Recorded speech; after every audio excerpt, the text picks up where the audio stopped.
Everybody live on Spreecast. My guest today, first time having him on, Cohutta Grandstaff from original season Rural Sydney and on the season of the challenge Free Agents. How are we doing, Cohutta?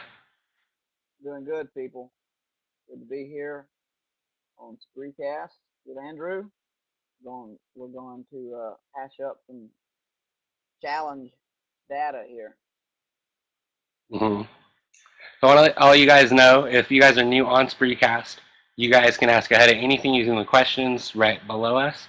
Um, we haven't seen you on in a while, and Noel wants to know, why did you decide to come back to this one after taking a break? Um, well, Noel, that's my actually Noel. That is my little sister's middle name, by the way. Fun fact. Um, I kind of tried to grow up there for a little while and started a business, a nightclub, and Um, started another little business, a little indie record label that I've been working on for a while. I met a girl and fell in love. We were together for almost 5 years, and we split up last beginning of August. And about the third week of August, MTV called me and was like, do you want to go do this show? And I told him no because I was all distraught and heartbroken and pathetic. And about an hour later, I called him back and I was like, what the hell? Let's, I'll go. So it was kind of an escape for me. I had a lot on my mind and whatnot. So I hadn't done that in a long time. It was kind of good for me to put myself in another place that didn't regard the rest of my life, or something Mm-hmm. like that. So at first, I was kind of going into it as a release or like a vacation or something like that because I was being heartbroken. It was a miserable experience that I Yeah. don't wish upon anybody. So that's kind Mm-hmm. of where I was coming from. Hmm. Jamie wants to know, who were you friends with in the house besides Nani and Isaac? Well, I did shows with Johnny Bananas before, and I knew, a lot, mostly like the veteran, quote unquote, people going into the house. But there was like a lot of people, such as those St. Thomas kids, um, Teresa, Roy Lee, Leroy, whatever he goes by now, um, Nani, that I'd never met before, So I became uh, I became pretty good friends, with all of them. I mean, our room was me and Isaac, Johnny Bananas, CT, Leroy, and Mr. Swift. So we kind of, we had what was called the Alpha Room, I guess you could say, and everybody kind of where everybody wanted to be and hang out. And we had like a couch and incense and took all the shrubbery from the house and put it in there. So I guess the people that were in my room, we were kind of closer because we slept in the same spot every night. Um, But as far as Hmm. people that I would just ask, I would just call up out of the blue and be like, "Hey, man, you want to go fish for a little while?" Weird as this is to say, I was with Johnny Riley.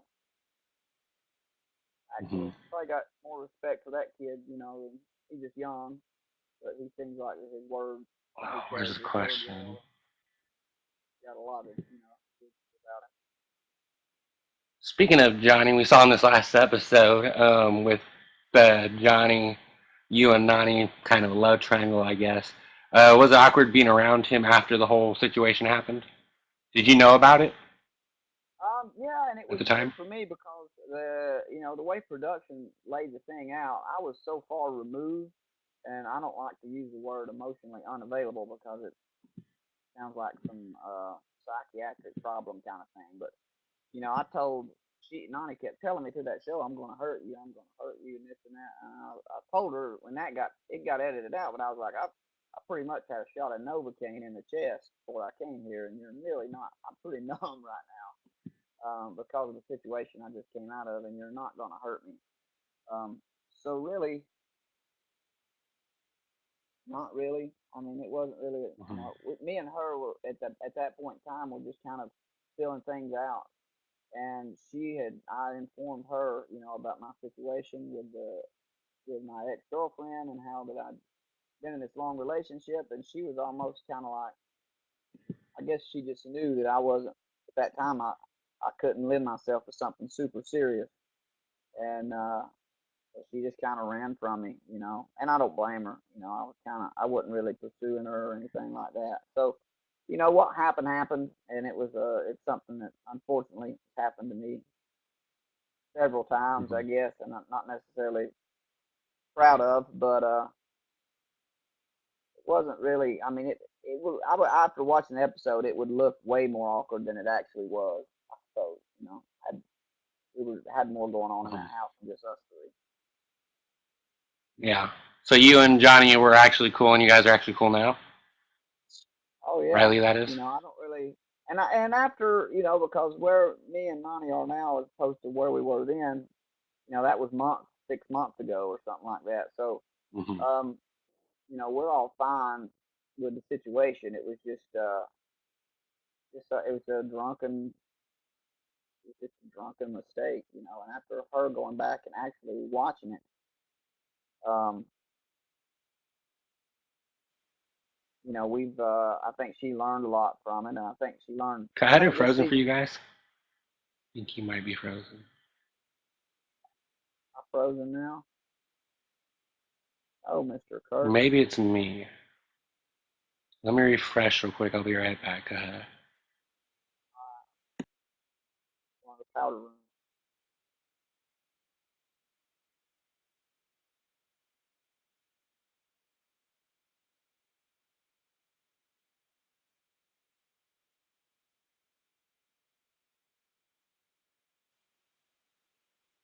Am I back? You back?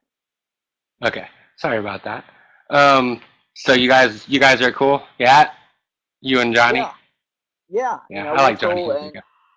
I do too. And if it's something like that, that all these people they do all this Twitter tweeting to each other and say things that they're purposely making digs on each other and they try to hurt each other and things like that. I just called him on the phone, and we talked for about 20 to 25 minutes, and I told him exactly how I felt and what was on my mind, and you know, we talked about that situation, and he told me that he apologized for his actions, in that house, and it wasn't normal, that really wasn't him. And I said, well, and he thinks that really wasn't her, and it was just something that happened under that kind of circumstance. Um, and so no, we're cool as a Hmm. cucumber. There's really no problem there. He talked to me about it like a grown man, and something I can appreciate and respect. Hmm. Let's get to some more questions. Good question from Kathy. I love your quote about the pit bull with the chihuahua ass with this thing with Jordan. Like my She granddad. wants to, yeah, she wants to know how dumb do you think it was for Jordan to volunteer himself to go against Bananas? Uh, I think it was dumb, and I think that one thing that I've got over the rest of these kids is when you reach you when you outgrow your pride and ego, you kind of got an advantage on a lot of people in this game. And Jordan, he made a comment that my pride and integrity is there's no price. My pride and integrity is worth $125,000. And to me, pride and integrity are two totally different things.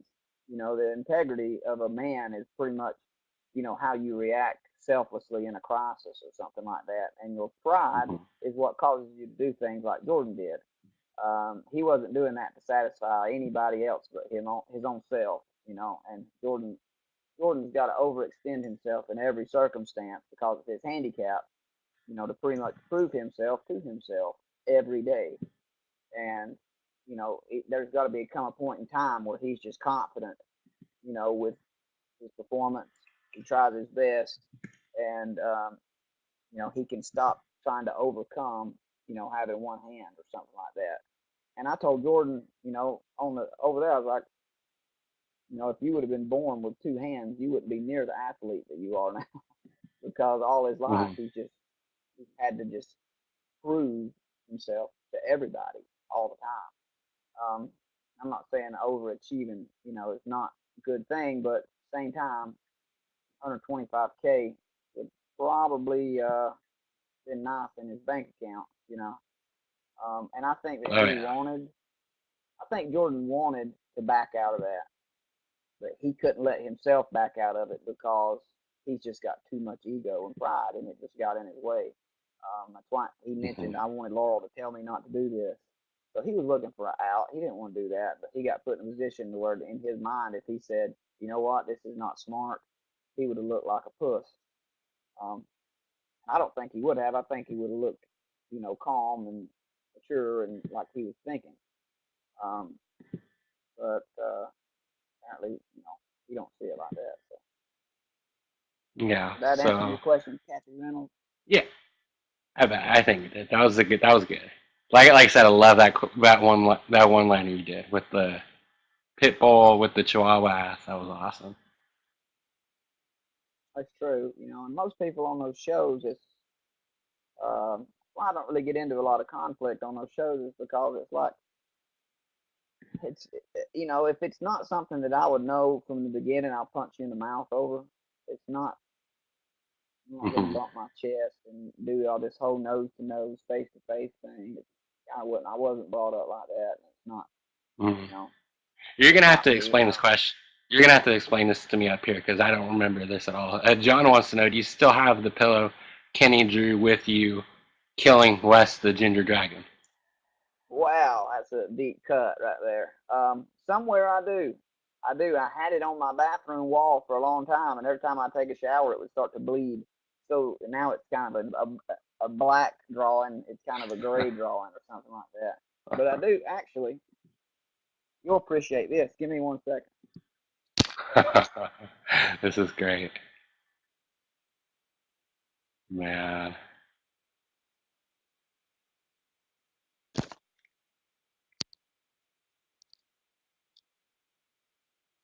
I have this from the island. Well, that was from the ruins, actually, what he was talking about. But Yeah, Kenny drew me this on the island, and it's actually a coconut shell. It says MTV's The Island, June 8th, Panama. that is badass. It says Kenny Santucci. But apparently, to Kenny, that's what I look like. I'm gonna So screenshot him and tweet him that. I That's don't really see awesome. the resemblance. But yeah, it was pretty cool. I've had it for a long time. I had another one that had everybody on the show signed it, and I took it home and gave it to my sister. Um, she still got it, so those are kind of cool little nicknames. Hmm. I don't know where the hell Let that me get. pillowcase is. I know I've got it somewhere. Did they talk about that, like on the bonus footage show? Because I really don't remember that. I don't think they did. I think that's just No. a personal treasure, souvenir, I Uh-huh. guess you could say. Brand CB-M wants to know what was the coolest thing you did on one of your three challenges from the island, ruins, and free agents. The coolest to me, I mean, as far as challenges, everybody hated the island, but to me, it was just like a big camping trip. I mean, me and Abram would every evening, the sun go down, we'd get a bottle of wine and go sit on the beach and talk about Ernest Hemingway, and it's just like paradise. I pretty much lived on the beach. I would wake up. I would literally on the island. I would wake up every morning. We stayed in those what they call a palapas. So it's kind of like a deck built up over the sand with the front of it open, and at night you would just be looking straight out on the ocean, and you could be watching like storms roll in and all this cool stuff. And in the morning, I had a bottle of shampoo sitting right beside my bed, and I would just wake up, grab the bottle, and then just walk down into the ocean first thing in the morning and just bathe. So Hmm. paradise to me. I thought it was great. So that whole experience, of being on an island in Bocas del Toro in a hammock for a month was, one of the highlights of my whole MTV experience in general. But as far as cool, I mean that whole beaten west thing on the ruins was pretty cool. And I felt like Made that was history. something that was yeah, I felt like that was something that was I probably deserved. And that challenge was a lot harder than it looks physically. That rope, by the time you got halfway through the course, that rope probably weighed 35 or 40 pounds. Um, Hmm. So that was cool. That was like I felt like proving myself in some way, or something like that. Um, and that the first episode of Free Agents when we had to walk that rolling log, that was another proving ground. Um, anytime you get put in a position that you have to do something that you wouldn't normally go out of your way to do because it's scary as hell, Hmm. it's kind of a cool little landmark in your mind. Hmm. I've gotten multiple tweets right now. Got from a couple people. They want you to spell spelt. Spell. Uh, That pisses me off because I'll give y'all the DL on this. They didn't really show all the questions. they did. Um, no, they didn't show all the ones I got right. But I pretty much, and you can ask TJ Lavin, I got pretty much shafted on that thing because no one, I've asked, I've asked, I've asked several people since then, like, what country has the longest coastline of any country in the world? And nobody, talking intelligent people, no one has said Canada. You said Everybody said Australia, Australia. right? Yeah, Yeah, that's right. it's a damn island. I mean, some of it is surrounded by water. Of course, it has. Hmm. That was wrong. And I don't know anybody also, unless they just use the word frequently, that knows that spelt has an E on the end of it. Mark Long missed that exact same question Yeah, on the I was do-over. about to say that. Exact same word, exact same question. So whatever, it is what it is. They asked me what's the largest organ in the body. They asked Hmm. me where U2 was from. They asked me the hell else did they ask? There was a couple more of them. Of course, they just show me looking like an idiot and play a bunch of banjo music in the background. So, Man, you had some great one-liners in that episode, though, with the whole Gandhi thing for it Cara blew my Maria mind. saying Muhammad Some Ali. of those questions blew my mind. It's like how do you know what? How do you not know what continent the United States is on? I Yeah. don't understand. That's like not knowing to stop at a red light or something like that. I don't really understand Hmm. because I'm kind of a nerd. You know, I watch a lot of cerebral documentary, probably more than most people. Um, so it just these people not knowing these extremely relevant things to everyday life is just mind blowing to me. And then you can ask them, something about Lindsay Lohan, and they can tell you what the last four digits of Social Security number is, and that matters not one bit in your existence on planet Earth. You know, you ask them who's on the Hmm. $5 bill, and it's like, no way. Hmm. I want to go back all the way to the second episode when you guys had the partner challenge. You and Laurel, you guys absolutely killed it. What was it that made you? Were you first? Were you surprised that Laurel was still available that late? Because I mean, you were. I think you were like middle of it in Yeah, the picking. yeah, I was, and I knew going into that thing that if I got the opportunity, that's who I would have picked, as a partner, because number one, Laurel tends to be a little adamant sometimes about what she thinks, but if she has any respect for you, she's very easy to talk to. Um, Hmm. and that whole thing was about communication rather than speed or skill. Well, driving was a big part of it. I got my first straight shift when I was 12. The 1983 Chevrolet Chevette, primer gray, pretty cool. But anyways, growing up where I grew up, learning to drive was just kind of like what you did. So I kind of took care of that part, but as far as the actual tricycle part, it was just having somebody that could listen to you and stay calm, and not get frustrated, And if you got Hmm. Johnny Bananas driving the bike, it's very hard not to be frustrated at him. But if you can just keep the confidence of your partner and kind of walk them through it, it wasn't really it wasn't really as hard as I thought it was going to be. She did a great job. Oh yeah, she definitely killed it. And then going to last week, then we'll talk about Nani. The chat room's getting a little bit antsy. They want to know about you and Nani, but just want to talk about the elimination round last week. You taking on Preston in What was it called again? Oppenheimer. There we go. Oppenheimer. Yeah. So Um, we're I know a lot of people. I've listened to like other like after shows and whatnot. Were kind of that hey, thought Preston was going to beat you. Were you a little bit nervous at all about Preston possibly beating you in this elimination?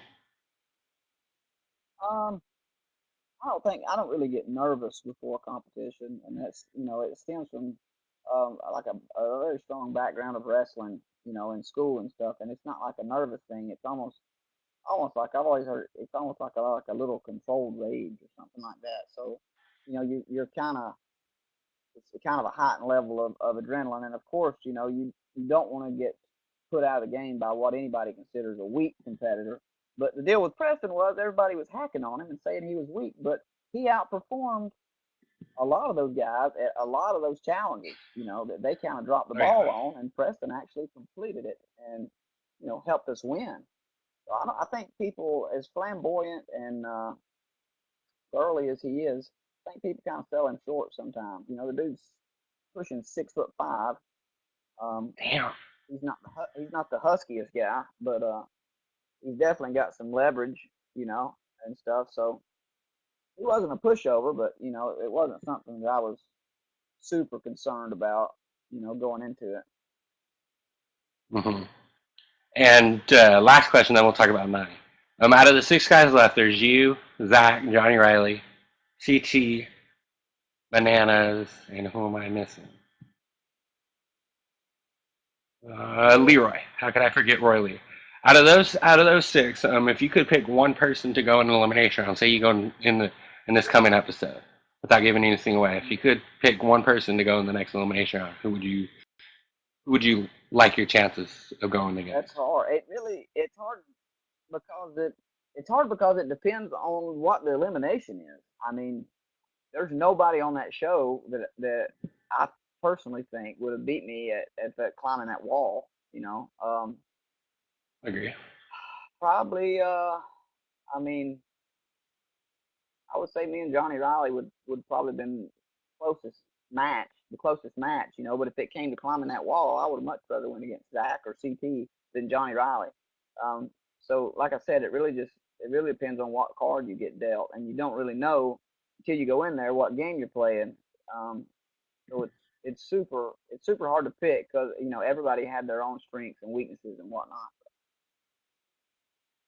Hmm. So let's get to what everybody wants to know. How are things with you and Nani? Um,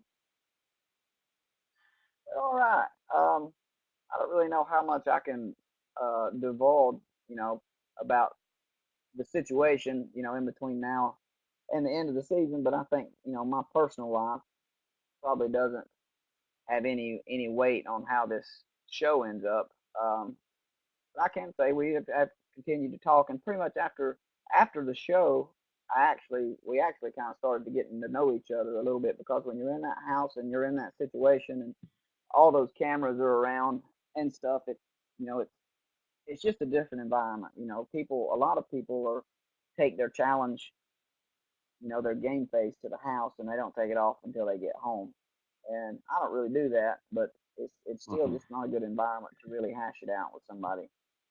So we started talking, kind of after the show, and aired a lot of stuff out, and kind of started to get to know each other and a little bit, and that resulted in her coming to Georgia for a little while, hanging out with me. Um, and we'll see how it goes. I don't know how much. I don't know exactly how much I can say. Me and the girl are different as night and day. Um, but there's a certain attraction there that's just she's just like catnip to me sometimes, and it's just it's like She's gorgeous, man. I hadn't had a yeah I hadn't had a relationship with a girl like that in a long time that I just couldn't keep my Hmm. hands off of her. So that's kind of a refreshing thing to have, and it's a mutual thing. And she was, I think that Nani wants what I just got out of, this long term thing, and she wants babies and all kinds of stuff, you know. So I have to kind of pat the brakes on her, you know, a lot, and kind of slow things down. And you got the whole, I say, she said, long distance is so hard, you know, and you got that. You'll have that. Um, but at the same time, when you you know, the lifestyle kind of that we live is so much traveling, you know, and it's like you're constantly in New York City, you know, and then you're going to film these shows, and you're gone for 2 months, and you're here and you're there, and it's like, so I don't really have the same, you know, 9 to 5 responsibilities, you know, as a lot of people do. Um, so it's not as hard for us, you know. It's like I can spend a week Hmm. out of every month with her or something like that, with, you know, vacations, and we go here or go there or whatever.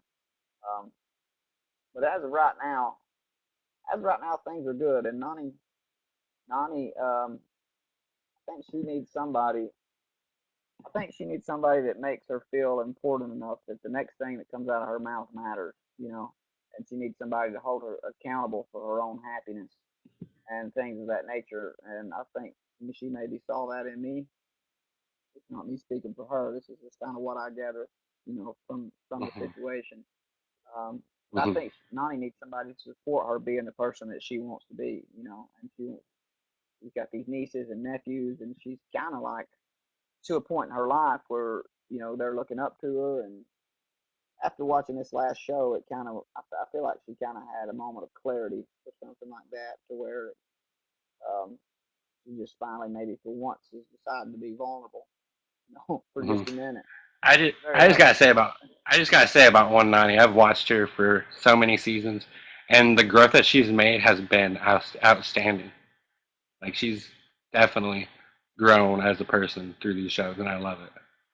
Yeah, we come from a very different background, you know, and a very different foundation, and we, you know, we're just raised different, and you know, have different ideals on stuff. And I think that you know, I think I have a good way of explaining situations, you know, to her that kind of sheds a little light on them that maybe she wasn't seeing it exactly that way before. But it's insane, just in the last, you know, 5 months, just she just like every day, you know, she just like goes out of her way to try to just to be a better human, you know. And Hmm. that's impressive to me, and that's something that I definitely support. I'm Absolutely. very proud of her. You know, the way she handled this show and a lot of these situations, I know wasn't easy for her, because she's a very defensive, prickly person. And you know, to just sometimes you just got to be the one that says I was wrong, and just let people throw rocks at you. And he did, you know, he took that little bitter pill um, with some maturity. Hmm. So we got couple minutes left. I want to ask you about your band. Tell us more about Radio Lucent. Okay, Did I so say that I've right? been, you know, yeah, Radio Lucid. I've been working with this Okay. band for about 3 years now, and I helped them release our first album in 2011. And we'd go back into the studio on July 1st to start recording a follow-up album, um, which I'm pretty excited about. You know, it's really fresh material and really good stuff. We're actually on the verge right now of launching a Kickstarter campaign for this next album. And that thing ought to be ready sometime in July. And I'll definitely be posting some stuff about it. I would love you guys to help us out and just kind of, you know, be a part of making some dreams come true, and you know, putting together something that's a, you know, a lasting piece of artwork is kind of what we're trying to do. These guys are very talented, and you know, their abilities artistically and musically just don't cease to blow my mind all the time. You know, my guitar player is my roommate, the lead singer is engaged to my little sister, so these guys are my family, and I'm with them every day. Um, we're trying to do something real Oh. special. We just need help. Hmm. Um, Now, so now yeah, you know, are you still doing your bar in Georgia? actually no, I actually sold out of that thing about 2 years ago. My granddaddy, who I was real close with on the show in Sydney, um, Yeah. he got pretty bad sick, and he actually got a staph infection in his foot. and it just happened. Everything happened real fast. Um, and I moved back to Blue Ridge. I moved back home, and I stayed. You know, he was in the hospital for like 10 weeks, and he had to end up getting half his left foot amputated. Um, and then we moved him back into my dad's house because his rehabilitation was like 9 months. He'd lost like 40 something pounds, and you know he had to learn. You hear me? Yeah, I can hear you. He had to learn to walk again, and you know he was in a wheelchair forever, and all this different stuff. So pretty much I sold out of the business to my partner, and I moved back home for about 2 years to, Hmm. you know, see that he got back on his feet. And now, thank God, he's independent again. He lives at home. He walks, and you know, just as ill and ornery as ever. Um, so yeah, that I kind of went through a period in my life that changed a lot of stuff for me. You know, and the nightclub business is it's not me. You know, it was something that I got into, and it was good for a while, but it's just I don't really see anything. I don't. It's not a rewarding industry, and when I lay my head down at night, I don't. After counting money from kids drinking kamikazes and Bud Lights, it doesn't do anything emotionally for me or anything like that. It's just kind of like something that you do to make money, which I'm not about really. Hmm. Then I gotta ask you now, because I remember listening to old Derek podcast and Derek Kaczynski podcast, and I know you and Dunbar have a good relationship. Were you guys still real close? Dunbar text messaged me the other day, and I believe now he lives in Florida. Oh Um, wow. but he lived actually. They all just when we got done in Australia, they all just followed me back to Georgia. I went back to Georgia, and then Isaac moved to Georgia. Then Dunbar moved to Georgia. Um, and I helped my buddy Ace from Real World Paris build Flip I Flop. remember Ace. It's a bar in Midtown Atlanta, and had another bar called Cuckoo Room in Midtown Atlanta. And so I went down there and pretty much helped Ace build all this stuff, and then just gallivanted around and bartended, and me and him would just hang out. And for a while, then it ended up everybody moved down there, and we were all kind of working together. And then Isaac was actually a partner with me in that nightclub. So me and Isaac Hmm. lived together for about 4 years here in Georgia. And he lives in Atlanta now. So we're still pretty tight. We talk a lot. Isaac, if I ever get married, Isaac will definitely be in it in the corner in some place where if he does something silly, it won't ruin the entire wedding. But we'll we'll find a nice box. We'll find a nice box to put him in or something. Absolutely. Well, I want to thank you so much for coming on. It's definitely cool meeting you and getting to talk to you. Um, Yeah, man, absolutely. definitely would love to have you back on if you're as soon as you get progress with your band. I would definitely love to possibly talk to some of your band members. I'd definitely love to get something going with that. Yeah, and this, like I said, just keep posted, and we're still Hmm. in the production aspects right now, of shooting this film and stuff. And it's almost instead of a Kickstarter video, it's almost like just a really short documentary about how we feel about life and what we're trying to do and all that. So I'll definitely be posting it a lot because I need y'all's help a lot because it's an expensive process when you're when you try to record somebody like Led Zeppelin was recorded and not with a MacBook and auto tune, it's not cheap. So you're gonna I do things bet. right. It just takes money, but we would love for you guys to be a part of it. Bake Yeah, sales, he I'll said. get I'll get in touch with you, and we'll talk. We'll do like a separate spreecast about your band if you're Yeah, up for it. that would be great. That would be Yeah. great. Just So, anytime, let me know, and I'm pretty open. oh yeah, I definitely enjoyed talking to you. You can follow us at CCA Kirk at Cohutta MTV. Best of luck rest of the season, Cohutta. Definitely glad to have you on. Absolutely, guys. Thanks for hanging out. All right, we'll see you guys later. Thanks, Cohutta. See ya.